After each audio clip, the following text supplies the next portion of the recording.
যারা 1971 সালে স্বাধীনতার বিরোধিতা করেছিল, তারা 1971-কে এখন আপনার নিচে নামিয়ে দিতে চায়। তারা শুধুমাত্র 24-এর জুলাইয়ের যে আন্দোলন তাকে বড় করে দেখাতে চায়। আমরা 1924-এর যে আন্দোলন সেটা 15 বছর ধরে করেছি, এক আধ দিন নয়।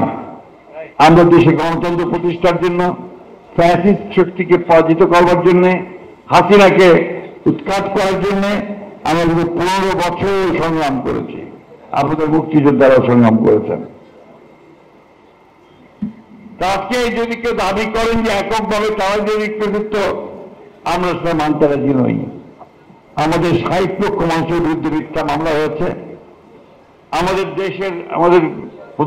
পার্টির প্রধান, এই দেশের সবচেয়ে জনপ্রিয় ব্যক্তিত্ব দেশনেত্রী বেগম খালেদা জিয়াকে 6 বছর কারাগারে থাকতে হয়েছে।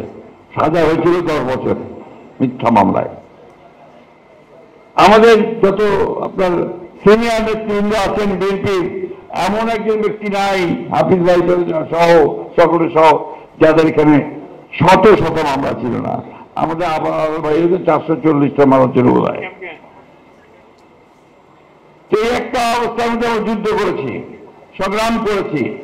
আমাদের ইলিয়াস ভাই সহ 1700 মানুষকে গুম করে দেওয়া হয়েছে, 20,000 মানুষকে খুন করা হয়েছে। একটা ফ্যাসিবাদী দানবীয় রাষ্ট্র কায়েম করা হয়েছিল শেখ হাসিনার নেতৃত্বে। আমরা সেটার বিরুদ্ধে লড়াই করেছি। আজকে এখানে বিভক্তি আমরা আনতে চাই না, কিন্তু অত্যন্ত পরিকল্পিতভাবে কিছু কিছু শক্তি, কিছু কিছু মানুষ এখানে বিভক্তি আনতে চায়। 1971 সালকে যারা ভুলিয়ে দিতে চায়, তাদের লক্ষ্য একটাই, যে তারা 1971-কে অস্বীকার করতে চায়। এবং আমরা যে বাংলাদেশে একটা স্বাধীন সার্বভৌম রাষ্ট্র হয়েছি লড়াই করে, যুদ্ধের মধ্য দিয়ে, আমাদের নেতা সৈয়দ জিয়া রহমানের ঘোষণার মধ্য দিয়ে, সেটাকে তারা অস্বীকার করতে চায়।